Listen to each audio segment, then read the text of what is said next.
What's up, everybody? This is the Ikesinspirations podcast, and today I have a great guest. I have Pete Matthews on.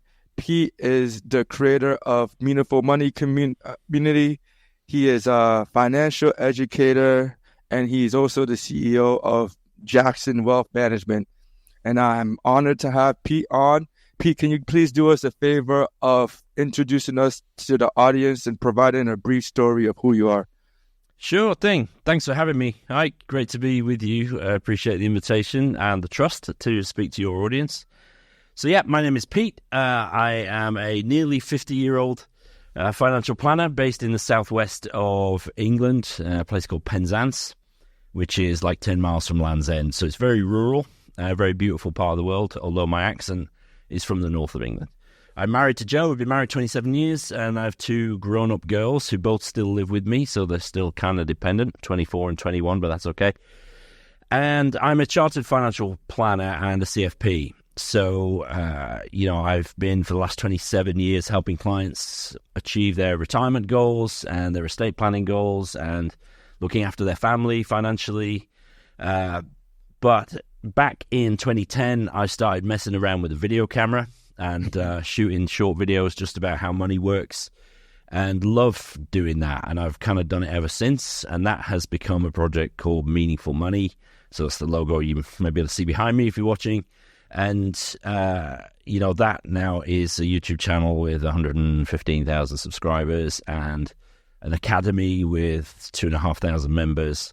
Wow. And a community is a Facebook community with over 18,500 people in that. So really, my goal is to try and address the imbalance when it comes to personal finance because, I don't know what it's like in the US, man, but here in the UK, we still don't teach this stuff well enough in school or in college or in the workplace even. So unless you are blessed with somebody at home who can teach you the basics of setting a budget, learning how to invest and save for the future, being careful with debt, all that sort of stuff, then you just kind of have to find out for yourself and feel your way through. And that's how so many people get into trouble, and end up in bad debt and problems. So I'm just trying to do my bit, small bit really, to try and bridge the gap of understanding. We are not born understanding personal finance any more than we're born understanding how to drive a car, right? You've got to be taught that stuff. And I'm just trying to do my bit for that. So I'm having a great time. Jackson's, my financial planning practice, has been in existence for 50 years. I'm not that old, but I've owned it for nearly 20 years. So, we're trying to do good work for our clients and having great fun doing it. Yeah. Awesome. You mentioned, the struggles of the financial education system in the UK, and honestly, it's not too different in the US. I feel like in school, for whatever reason, we weren't really taught about finances, and it's something that you just have to figure out when you become an adult, which is something that I don't want to be reactive to that, but unfortunately, is the nature of how the school system was ran. So, I want to dive deeper into your YouTube and the creative work you do there, because that's where I was introduced to you and the Meaningful Money community. So, I've noticed that you've been on YouTube for 13 years, and which is a great accomplishment. And I'm just curious, can you walk me through your YouTube journey and what that was like? Yeah. So, I mean, literally, I started because as a hobby, really. I always kind of say that three things got me going and were the trigger for me starting. So one was that I kind of came to a realization that I love what I do, but it was always going to be limited in scope. And I kind of wanted to make something more of a difference than really just helping rich people get a bit richer, which is fine. That pays the bills, but it didn't really kind of, tick off my desire to kind of leave a bit of a dent in the universe, if you like.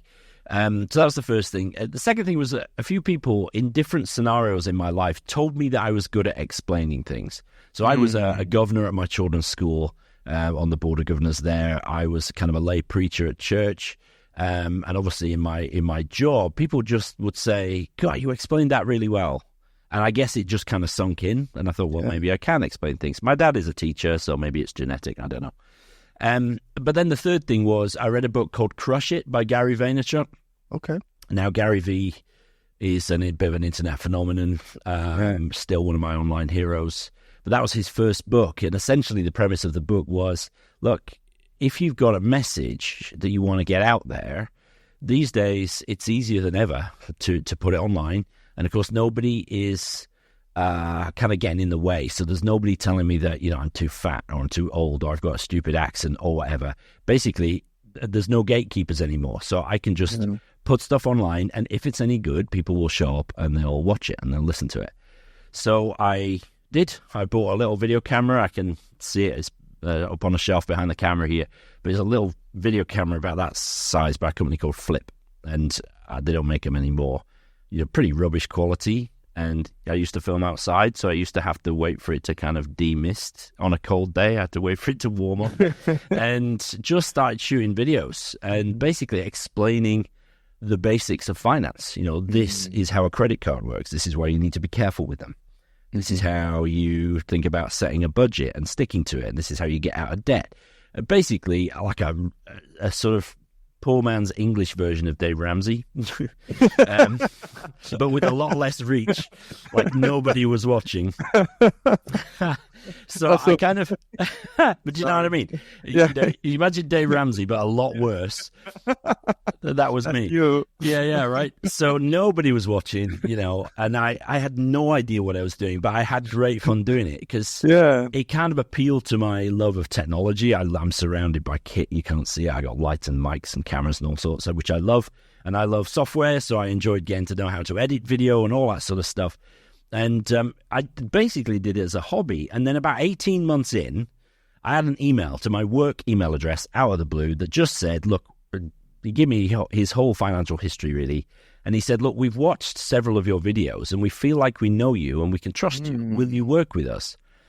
And so I was like, wow, I had no idea that this could be like a marketing thing. I don't even know if the phrase content marketing was coined in 2010. Maybe it was, but I thought, okay, maybe I'm onto something here. Kept going. By the end of 2012, I'd really fallen in love with podcasting as a medium. I was listening to podcasts all the time. So at the end of 2012, I began the Meaningful Money podcast, went really all in on it in April 2013 and decided I'm going to go weekly.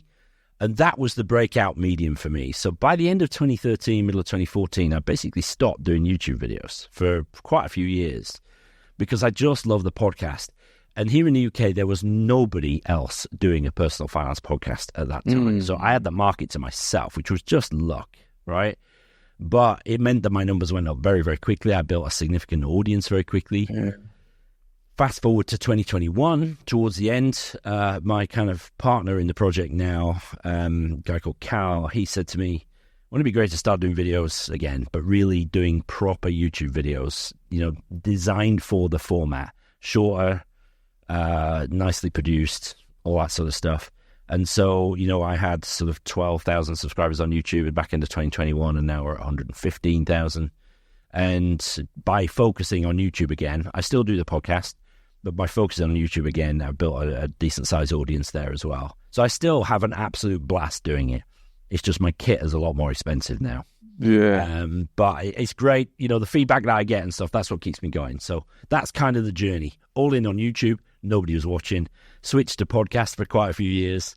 And then brought YouTube back in with help from my partner. And yeah, we're doing good work and enjoying it. Yeah. I remember last time we spoke about the journey of your podcast and how you have been consistent for a long period of time. And I think you mentioned it wasn't until your 500th episode that you started pulling some traction. Am I correct with that? It took you a lot of episodes to really start growing an audience. Oh, right? It did on YouTube, definitely. On the podcast, less so because there was nobody else doing it. So with the podcast, what happened was I kind of played with it for about 6 months. I would do an episode every 2 or 3 weeks, but kind of inconsistent, not really on the same day. Yeah. And then it was April 2013 that I said I'm going to go weekly on a Wednesday. And I didn't miss a week for like 5 years at some point. Wow. And that kind of consistency was what really made the podcast go nuts. With YouTube, it was more that I kind of didn't. I didn't do anything on YouTube for quite a few years, and then I sort of filmed myself doing the podcast, which was fine, but it wasn't YouTube specific content. And Gary Vee would always say you should create content which is native to the platform. So, for sure. While everybody, there's plenty of podcasts now that do film themselves and they are on YouTube. I get that. I still think podcast is primarily an audio only medium. Yeah. But, you and I are videoing this, so that's fine. Joe Rogan, obviously, the biggest podcast on the planet, that's video. Yeah.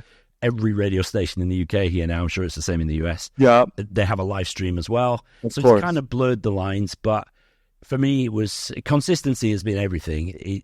But since we decided to go all in on YouTube in sort of October 2021, we've tried to be consistent there as well, and that's definitely helped.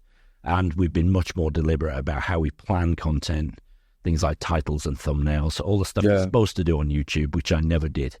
And it turns out when you go all in on that stuff, it works, and we see success. Who knew? Yeah. I mean, hearing you and your podcast journey and how you were able to grow it over a period of 5 years by just posting simply once a week, honestly inspires me because I'm on a similar journey. I've started this podcast a few months ago, and instead of posting on Wednesdays, I post once a week on Thursdays. So, I love to hear the consistency, and over time, you just see yourself getting better. Your audience comments more. People are like, "Yo, man, like you're speaking better. Like you're more clear," and that keeps us going. Definitely.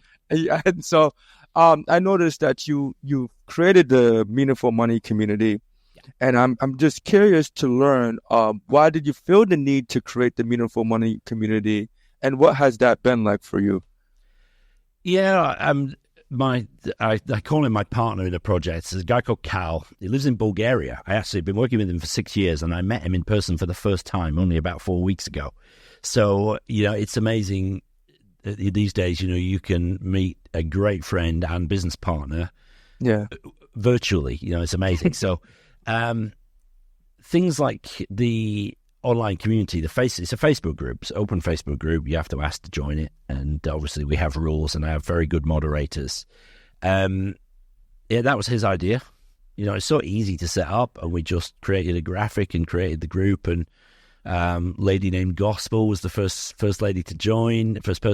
And, she was the first, but by then I'd had a decent size audience for the podcast, and we started that in lockdown in the start of the pandemic. So, obviously people sitting at home with nothing else to do. So, that scaled pretty quickly, but we're at 18,700 members, I think, in the podcast, in the Facebook group now. Yeah. That's free. And what I wanted for that right from the start was that it would be a constructive place for people to find out information about personal finance.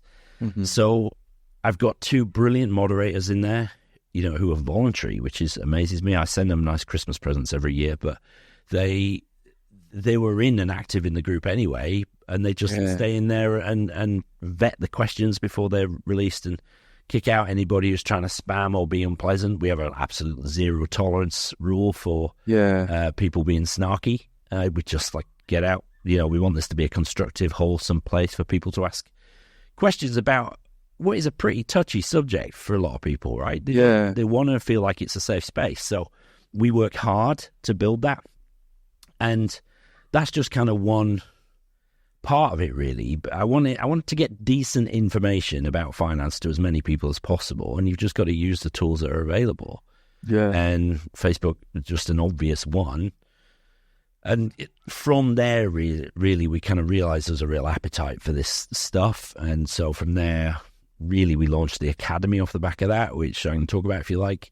But that's just I'm kind of trying to build a suite of offerings that people can access. Yes. Depending on where they're at. So, if they don't have any money to spend seeing an advisor or even buying a course, then there's tons of free information out there that they don't have to spend a penny, Mm-hmm. So just trying to help as many people as I can, which sounds a bit cheesy. Altruistic, really cheesy, but whether it's my upbringing, I mentioned my dad was a teacher, but he was also a pastor. So I'm raised in the church, and my mom and dad have selflessly served their community for decades. And I guess that kind of rubs off and is in my DNA. So I genuinely do want to help people. And we get emails every day from people saying, look, I used to have 30 grand worth of credit card debt a year ago, and with the tools that you've given me, I've cleared it, and now I'm saving for my kids' future. I just think that's amazing. Even if they never pay me a penny, that my work is done, I just want to get good information into as many people's hands as possible. Yeah. You mentioned that finance is like a touchy subject, and it's something that people don't feel comfortable just talking about from day to day. My experience like that has been pretty similar.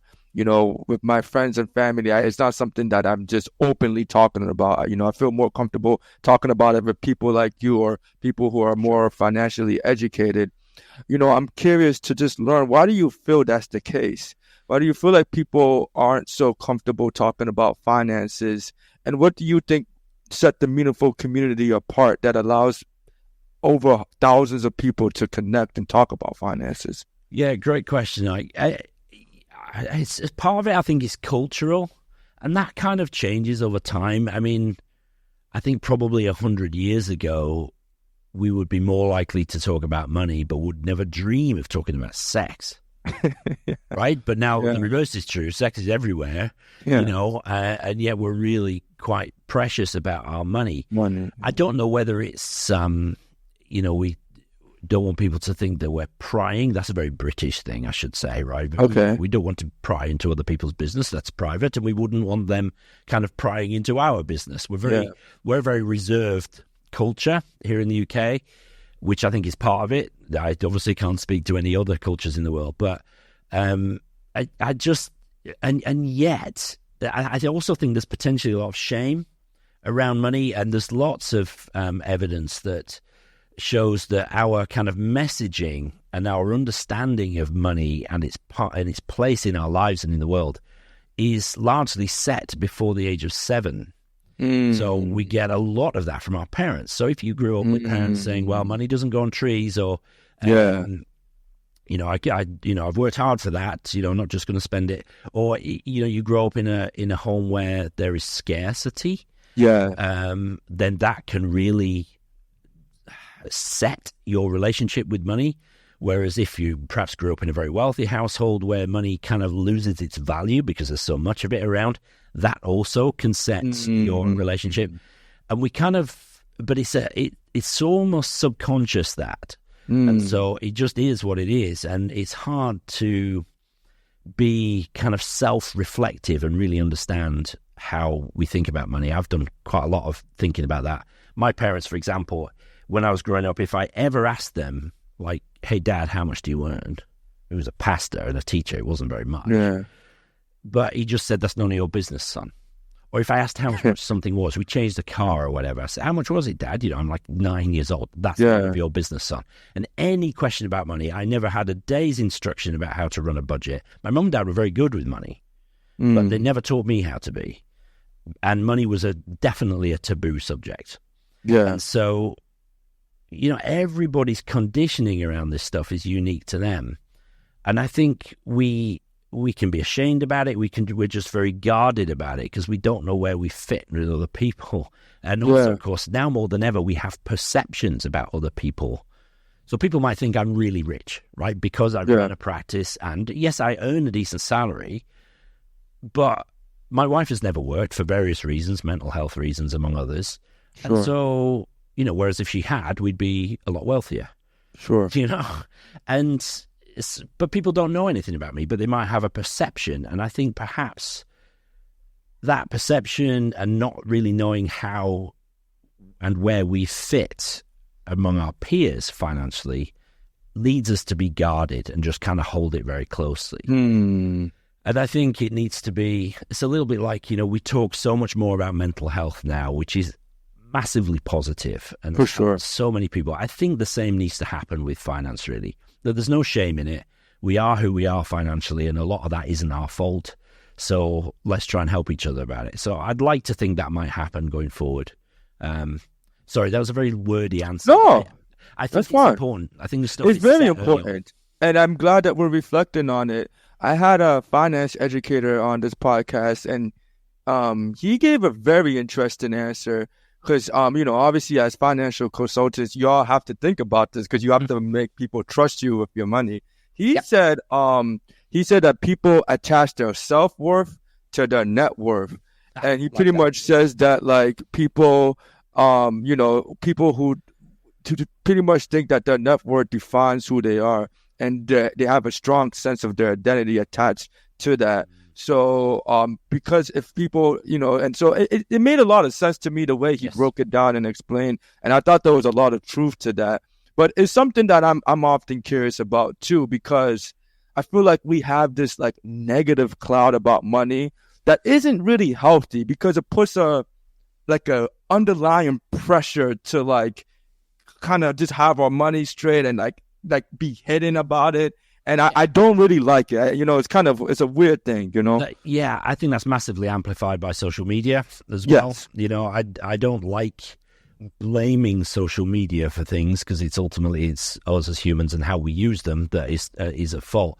But obviously it's now so much easier for people to kind of fake their lifestyles. And even people, I mean, my girls, I've got two daughters, they're 24 and 21, so they've grown up with this stuff. Yeah. And they see people in their year, maybe they've moved to London, maybe they're successful in business, and they're like, geez, I don't feel like I'm there yet. And they kind of position themselves in a hierarchy based on perceived lifestyle. Yeah. And you're dead right, and your previous guest was dead right. If self-worth is tied to net worth, man, that's a really worrying trend. Because money is only ever a tool. It's never our master. It makes a great servant, but a lousy master. So if we can keep it in its place and use it, in fact, to help our family, help our communities, and do good with it, while of course making ourselves secure financially and physically, then that's who I really admire. I mean, I love the fact that you've got like Warren Buffett, say, the richest man on the planet, and 99% of his self-worth is going, of his net worth is going he's giving it away. Philanthropy. And he's giving like his kids $1 million each, $1 million each, and that's it. Because he understands the value of money. I love that sort of thing. Whereas, for instance, I would never take a client here at Jackson's whose only goal is to be as rich as possible. Because for those people, if they don't know where they're going and they don't know what they want to do with it, the answer to the question, how much is enough, is more. It's always more. And we spend a lot of time working with clients trying to help them identify and articulate what they want to do with their money. It's never an end in itself. It's only a means to an end, right? Yeah. So whether that's philanthropy or family or whatever. Yeah, great, man. I literally just finished reading this book, incredible book called Never Enough, From Barista to Billionaire. And it was pretty much about this guy's addiction to Warren Buffett and how that ultimately inspired him to, give back most of his net worth. Because at the end of the day, it's like, what do you need all that money for? You know what I'm saying? Once you're in the billions, even in the millions, it's like, what do you need all that money for? So I agree with you, man. And I'm curious, we're talking about people's relationship to their money. I'm curious to learn more about, like, what's your personal relationship with money, Pete? How do you look at money? Yeah, excellent question. I don't think anybody's ever asked me that, which is a really good question. So growing up, my relationship with money was like water. It just ran through my hands. And again, I don't blame my parents, but they didn't help with that. So my only really childhood and teenage memories of money were getting told off by my parents for never having it. So I would work, and I used to work at McDonald's for years, earn my money every 2 weeks, and I was what would then be called paycheck to paycheck. I mean, I'm living at home, right? I got no rent, but I'm just blowing it on rubbish food and trainers and the sneakers or whatever, and just crap that I didn't need. And of course, then I have two really strong memories. One was when I was about 16, Mom just saying on a Saturday morning, okay, we're going to, you need some new trainers. So we're going to go into town and get some, but you're going to contribute to them. And I just freaked out because I had no money, literally no money. And I said, Mom, I ain't got any money. She said, why haven't you got any money? You're working. I'm like, yeah, I basically spent it all on stuff that I didn't need. So she was mad as hell, and I was embarrassed. And that was a very unpleasant memory. When I was about 11, 12, I started a paper route, you guys will call it, right? And it was an afternoon paper round, and I earned £3.90 a week, right? And I would get paid it on a Friday. Now, I used to walk past the shop that the paper route was out of on my way to school, and the owner of the paper shop would allow us to draw off our wages before we got paid them. So in the UK, we would call this a payday loan, right? So basically, you know you're going to get paid at the end of the week, but you don't have any money until then, so you can borrow it in advance, and you pay it when you pay it off when you get paid then. But obviously, a payday loan in this country is stupidly high interest. I mean, sometimes triple-digit interest rates. Wow. It's loan shark, right? It's awful, awful stuff. Yeah. And this, I'm 11, 12 years old, and the owner of my paper route shop was essentially doing the same thing. He wasn't charging me interest, but he was teaching me that I could spend money before I earned it, which is a really, really bad lesson to teach. So Mr. Robert Schofield, who is probably long since dead, he taught me really bad lessons about money. And then the final example, which I always kind of think of, is I was engaged now. I was a student, but just finished. I just dropped out of university, college, really. Yeah. Was working as a shift manager at McDonald's, right? And we go, myself and my fiance and my brother and his wife, they basically took us away for a weekend. So they paid for the accommodation, myself and Joe. They paid for the accommodation, but it was kind of expected that, my wife, my fiance at the time, had a car. She's really good with money, right? She had a car, which was paid for, and she had a good job and money behind her. And we're driving to this weekend away, and I had like zero in my bank account. Yeah. And I just broke down in tears and said, I've got no money. I can't, and I don't know what's happened to it. It's gone, right? I've spent it. I had no financial control at all. And she, to her eternal credit, and I'm so glad she did, she basically said, okay, don't worry, but we're going to sort this out. And she, we shortly after that got married. We basically combined our finances because I was rubbish at it. She was great at it. She took control for the first few years of our marriage. And she taught me how to manage a budget and how not to overspend and all that sort of stuff. And of course, then I got into the career that I do now. It's very ironic, right? Yeah. That I was crap with money, but I'm helping all these people with theirs. Now, of course, I'm much better at it now, and I've learned. So this is my relationship, sort of molded and shaped over time by my parents, then by my fiance, now my wife, and obviously then by my career. So in it all, I've gone from it being something that I never felt I could control to a point where I can and do control it, and I bend it to my will. And now I have goals for it. So I have goals for my personal finance, I have goals for my business finances, and in it all, my goal is to do good with that money, to look after my family first, but then to help as many people as I can. And the Meaningful Money Project is part of that. And we're doing some stuff, or we're going to be doing some stuff at Jackson's from next year. So it's been a journey, and everybody's kind of relationship with money is a journey, starting from when they're very young. But that's not to say that you can't change and get better if you're not good at it now. Yeah. Wow. That is a whole interesting journey. Sorry. And thank you for sharing. Thank you for sharing that, man. It's just so funny, man. This is one of the things I love about podcasting and hearing stories. Like someone like you, I would think you would always naturally good with money. Just the perception. You got Meaningful Money community. You're a financial educator. I would have never guessed you were working at McDonald's and spending all your money. But it's interesting to see the growth of Pete Matthews and how you cherish money, and you look at it a lot more as a tool, right? Yeah. And I hope it's encouraging for people. Right? It is. And I've kind of shared the story in the community. People know I used to be bad with money. And hopefully that's an encouragement, But it just goes to show that if you truly want to change and if you're intentional about it, and if you say, right, okay, I have no idea what I'm doing with money, but I can learn, and there is no better time to learn about this stuff than now because there's so much great information available, then, you can absolutely change your life. There's no doubt about that. And I hope that's encouraging for people. Yeah. So, it is very encouraging, and it's very encouraging for me.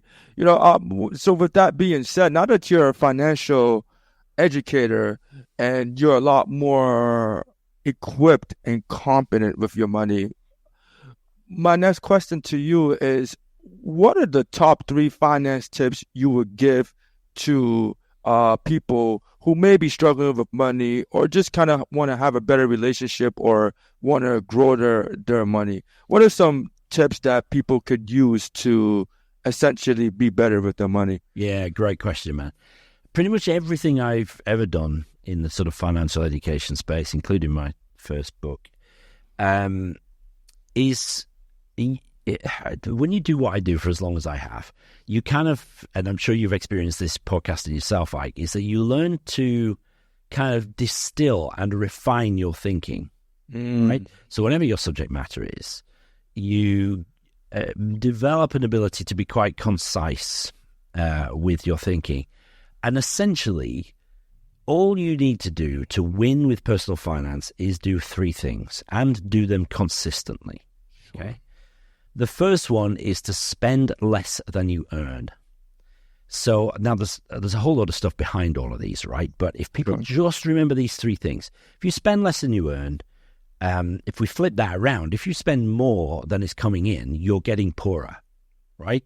So if there's $1,000 a month coming in and you're spending $1,200, that $200 has got to come from somewhere, and usually it's credit card, right? Or it's some kind of finance agreement or loan. And you're just getting poorer, and you're making other people richer because you're borrowing from them. So if you can spend less than you earn, and I totally understand it's easier said than done sometimes because life is expensive, cost of living crisis. Do you call it that in the US? We call it cost of living crisis over here. Basically, rampant inflation. Yeah, and we call it inflation. I don't think we call it that. Yeah, we call it it's become known as the cost of living crisis over the last couple of years because inflation has been so high, coming down now. It's obviously impacted a lot of people's finances. So I know it's difficult to spend less than you earn, but it's not impossible. And of course, there's 2 sides to spending less than you earn. You can either spend less or you can earn more, right? And again, there has never been a better time to earn some money on the side than now. Mm-hmm. Whatever you're into, you could start a YouTube channel on it. And if there's enough people into it, they might turn up. You can do like surveys. You can answer questions online. You can do Amazon product reviews. There's a ton of stuff you can get paid to do these days with a bit of time and a laptop or even just your phone in the evening. So, spend less than you earn. You can come at that 2 ways. You can either try and earn a bit more, or you can screw down your budget and really try and find some spare money every month, right? That's always step 1. Everything, even wealthy retired clients that I deal with, it all comes down to their money in and money out, their spending, their income. Okay. So that's the first thing. The second step, I always say, particularly when you are building wealth, when you're younger and you're trying to build for the future, the second step, I always call it insure against disaster. Because no matter how good you are at managing a budget and saving and investing for the future, sometimes the universe has other ideas, right? You get a cancer diagnosis. Yeah. You can't work for a year. Or you lose your partner. Your partner's killed in a car accident. And you're tied into a mortgage, but now you've only got one income. Or you've got kids and you are downsized at work. Yeah. Right? And suddenly you think, geez, I've got medical bills, I've got school fees maybe, and suddenly my financial life has changed overnight due to things that I couldn't control. So when I say insure against disaster, particularly I'm talking about the risk of you losing your income, either because you're dead and your family have lost your income, or because you are ill and unable to work. People's ability to earn an income is the biggest asset they'll ever have. It's bigger than their home, much bigger than the value of their cars, right? If you think, most of us will earn multiple seven figures over our working lives. Between, say, the ages of 20 and 60, we will earn millions of dollars, most of us. And if we take that away because we're ill, then that completely wipes out our financial futures. But you can take out insurance for that. And so with some of the money that you find in your budget every month, you should look to insure. Depends on your circumstances. So if you've got kids, if you've got a mortgage, that's different from if you're young, free and single, right? Yeah. You can insure different things. But I don't know. There's a story in the Bible about the wise man who builds his house on the rock and the foolish man who builds his house on the sand. I always think that building for the future and investing and saving for the future is great, but that can all be wiped out if the storm comes, if you're not prepared. So I think of insurance as a kind of foundation, a solid foundation on which you can build for the future, knowing that if life treats you badly, circumstances outside of your control, you can still have some financial security. Now, it'll probably change, but you can still have some security, all right? So that's step 2. So spend less than you earn, insure against disaster, take out insurance. It doesn't need to be expensive. Now, I know it's different in the US. Your medical system is just bizarre to us over here in the UK, who we don't have medical bills as a rule. I'm jealous. I'm so jealous. It's an amazing blessing. I am so jealous. It's not perfect by any stretch, but the NHS, National Health Service here, is an amazing blessing.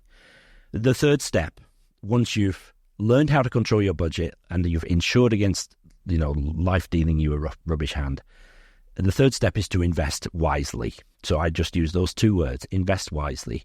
2 words, but there's a ton of detail underneath that. But essentially, the magic is in using tax-advantaged accounts. I don't really understand how the US system works, but I do know about 401ks and Roth IRAs and stuff like that. We have our equivalents here in the UK. But those are tax-advantaged accounts because every dollar that you are not sending to the IRS, HMRC here in the UK, is a dollar that's compounding for you and for me, right? Not for the government, right? Yeah. So you want to keep as much of it as you can for you. Yeah, we all know we have to pay taxes, but you want to keep as much of it as you can using legitimate means. So keep your taxes low, keep your costs low. And I'm a big believer in index tracking. The Jack Bogle Vanguard approach to investing. Okay. Even Warren Buffett has said that most people just need to invest in the S&P 500 tracker. And they'll be good. And you'll be fine, right? And I am the world's laziest investor, right? So I do not look at my investments from one year to the next because it's all just in index trackers. And our clients are much the same. I have to look at their investments, but I look at theirs much more than I look at my own because it'll be okay. I just need to keep saving every month. Keep putting it in, even when especially when markets are down, because that's a great time to invest because you're buying more shares for your money.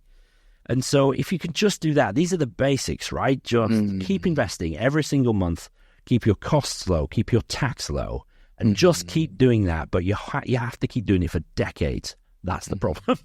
And, the thing about personal finance is that it's very much a future-based thing. So I would always tell people, look, tomorrow isn't promised to us, so you must enjoy today. Okay. Right? Don't live like a monk so that you can retire at 35. You can if you want, it's your life. Yeah. But I wouldn't sort of go without now so that I could have a fantastic retirement. That's slightly contrary to Dave Ramsey, who talks about like no one else, so one day you can live like no one else. I'm all for a bit of sacrifice, but I've seen too many clients who get to retirement and then are dead within 6 months. Wow. And that sucks, right? I would rather have fully lived for sure all the way through. And so it's sometimes a bit of a balance to strike. But I would say, look, if you get a pay rise at work, then enjoy some of it and invest some of it. If you get a bonus, enjoy some of it and invest some of it. Let's not be too religious and legalistic about it. Right? Yeah. So essentially, those are your 3 steps. Spend less than you earn, protect against disaster, and then invest wisely for the future. And you'll be fine. Yeah.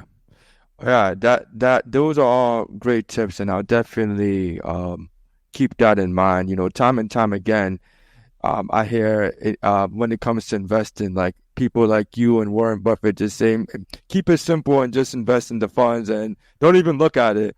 And after investing in crypto and getting killed with that and trying to do all these complicated things, honestly, I'm just trying to keep it simple with my investment. So now I just invest in an index fund and keep it pushing. I don't even look at it anymore. It's just easier for my peace of mind, Yeah, for sure. I mean, I think crypto has a future, but it's not proven yet. It's still very young. Yeah. I'm convinced it's a part of our future. There's no doubt about it. And I have a little bit, but it's like 0.5% of my portfolio might be in crypto. Gotcha. Now, it might make me a millionaire, but probably not. But if I lose it all, it's fine. It's fine. My friend Andy Hart, who's another podcaster and financial educator, he talks about really there are only two asset classes that are proven over centuries to build wealth. And he calls them businesses and bricks, by which he means equities, S&P 500 companies, right? Yeah. And property. So businesses and bricks, remember that. Because property... Businesses and bricks.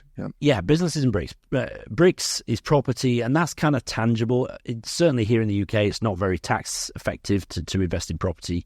But there is something about its tangibility, the fact that you can walk up and touch it, that people like, and I get it. And of course, it can produce quite a good income stream. But really, everything else is a distraction. So have a bit of fun if you want, but keep it a very small proportion of what you're investing. And keep the lion's share of what you're investing in businesses and bricks. And personally, all in business. I appreciate the wisdom. And I'm definitely going to keep that in mind as I continue my investing journey. You mentioned something that was very interesting to me. You grew up in the church, and you also talked about, like, you brought up a biblical story. And I'm just kind of curious, how has your relationship with God improved your relationship with money? Yeah. And what kind of biblical wisdom have you gotten for finances? Yeah. I mean, I don't know that there's a clear link between relationship with God, which is something latterly I've struggled with. Okay. To be strictly honest, it's not. I still have a faith. There's no doubt about that. I think it's changing. But that's okay. I'm all right with it, and that's fine. But there is a lot of wisdom about money in the Bible, and one of the ones that I often bring to mind is Jesus says, I'm pretty sure it's Jesus that it is, where your treasure is, there will your heart be also. Right? So where you can tell a lot about people by the way they spend their money. Okay. So, for instance, I overheard in a supermarket last week. All right, I overheard two young mums talking to each other. So they had small kids, sort of 3 to 5 year old kids with them. Sure. And one mum said to the other words to the effect of, "Oh, he wanted some sweets. I told him he's crying. He's upset because I told him he can't have any sweets because I can't afford them." But she says to him, "But I absolutely have to have my wine." Right? So she had declined her child's request for some candy because the budget only went so far and she had chosen to spend it on alcohol. Now, I can't judge this woman. I know nothing about her, right? Sure. But I thought, she said, "I have to have my wine." And I thought, God, that's so telling. That's where she's chosen to spend her money. Yeah. If I chose to spend my money on hobbies that took me away from my wife and family for long periods of time, I don't know, like for me, maybe golf, or maybe I love Formula One, right? And so maybe I spent all my money going to races, and yet I said to my wife, we can't have a holiday this year. Yeah, that would be an odd way, I think. So I when I'm dealing with clients, one of the things we always do is look at their spending, and you can tell a lot. You can tell a lot about people by the way they spend, and we don't judge anybody. Everybody's just got to find their own way through life. But I think it's a kind of mirror that you can hold up to yourself and say, what do I really care about? And so, if you're going to church and your faith is very important to you, one would think that would be reflected in your giving. Yeah. Right? If I really care about helping people with their financial literacy and understanding, then that should be reflected in what we do as a company and how we spend our profits, I think. So we're working on a project to do a pretty significant financial literacy program here in this part of the UK, which is one of the poorest areas in the country. So, I think we need to put our money where our mouth is. And too often we talk a good talk and we don't actually put our money behind it. So that's one of my favorite sayings, really. I'm always, again, was it the rich young ruler, parable of the rich young ruler? Harder for a camel to get through the eye of a needle than it is for a rich man to enter the kingdom of heaven. Yeah. That helps me keep money in its place, right? Keeps you humble. Yeah, and keeps me from pursuing money for its own sake. But actually, one of my favorite Bible stories is the parable of the talents, where the master goes away and he gives his 3 servants different levels of wealth, and he gives them a talent, which is obviously a unit of money. And, one of them kind of, if memory serves, one of them sort of spends it and invests it and doubles it. And he puts the money to work. And the servant who gets sort of rebuked by his master is the one who just buries it under the ground. It's safe, but it's not been put to work. And I think that's a core message. Money is a tool. It's not for hoarding. It's not for protecting. It's for using for the greater good and for the good of our families. So those are the kind of things that I imbibed growing up. I mean, I did ministry training, man, so I very nearly went into the ministry. So this stuff has affected me, and it's made me who I am. There's no doubt about it. And my faith is still an important part of my DNA. And so hopefully that answers the question. There's loads of great stuff in the Bible about money. Yeah, and I definitely will make me want to read the Bible more to understand that. Your story reminded me of the book, The Richest Man in Babylon. I don't know if you've ever read it. Well, so with that being said, you've been in the financial education space for decades. You're the CEO of a finance firm, and you've been doing YouTube for a while, and you've been dedicating your time on the podcast. What is your ultimate goal with financial education? You ask good questions, man. I mean, people I know are laughing because a couple of people have said to me, like, oh, great, I love Dave Ramsey. I've been looking for the UK equivalent. You want to be the next Dave Ramsey? I've been looking for the UK equivalent, and you're it. Well, I had a guy come and visit me. He was an Australian guy, but he'd got like a scholarship to investigate financial education around the world. So he went to somewhere like Singapore. He came to interview me from Australia, but he also went to the Dave Ramsey Corporation, and he said, what a place it is. I mean, hundreds and hundreds of people working. I mean, probably that guy has done more to improve the financial health of Americans than any other person. Yeah. So in this country, he'd be a knight. He would have been knighted, Sir Dave Ramsey, right? So I kind of think I'd quite like to be Sir Pete Matthew one day for services to financial education. It's not going to happen. Nah, you never know. You never know. You never know. But I mean, that's a very sort of self-serving thing to say. But honestly, I will consider my work done well if I can just help as many people as possible understand this stuff. Because it actually isn't complicated. Yeah. I mean, I just distilled it into 3 steps, right? And most people just need to save in this country into a pension and an ISA, the 2 tax-advantaged accounts. Equivalent would be a Roth IRA and a 401k in the US. Sure. That's all most people need, right? There's other stuff you can do, but that's what most people need to do. And if they just do that, they'll be fine. Sure. And yet, we get so caught up in this, oh God, it's so complicated, personal finance. I can't ever begin to understand it. I was never very good at maths at school. People say that to themselves. And I'm like, I can teach you everything you need to know about finance in about 30 minutes. You just have to do it. Yes. It's not understanding it, it's doing it. That's the hard bit, the consistency. So if I always try and think, for every piece of content that I put out, I want to do 3 things. I want to entertain. I don't mean singing and dancing, right? Nobody wants to see that. But I want people to come back and watch again because it's nice to watch. I want to educate them. obviously, so that they are understanding what we're talking about. But thirdly, I want to inspire them to take action, empower, really. So basically, I want to entertain, educate, and empower. And if I can do that consistently, I'll do that until the day I drop dead, which hopefully will be many years into the future. Do you know what I mean? Because I love doing it. And so I don't plan to retire in the conventional sense and stop doing it. But I do plan to expand it so that it's not just about me, a little bit like Dave Ramsey's done with Rachel Cruz and all the other shows, you know. So, I got plans, man, and we're just working through them. But, you know, if I drop dead tomorrow, I'll be a happy man because I know I've done something a bit more to help other people than I could have done. Well, I'm excited to see the next Dave Ramsey.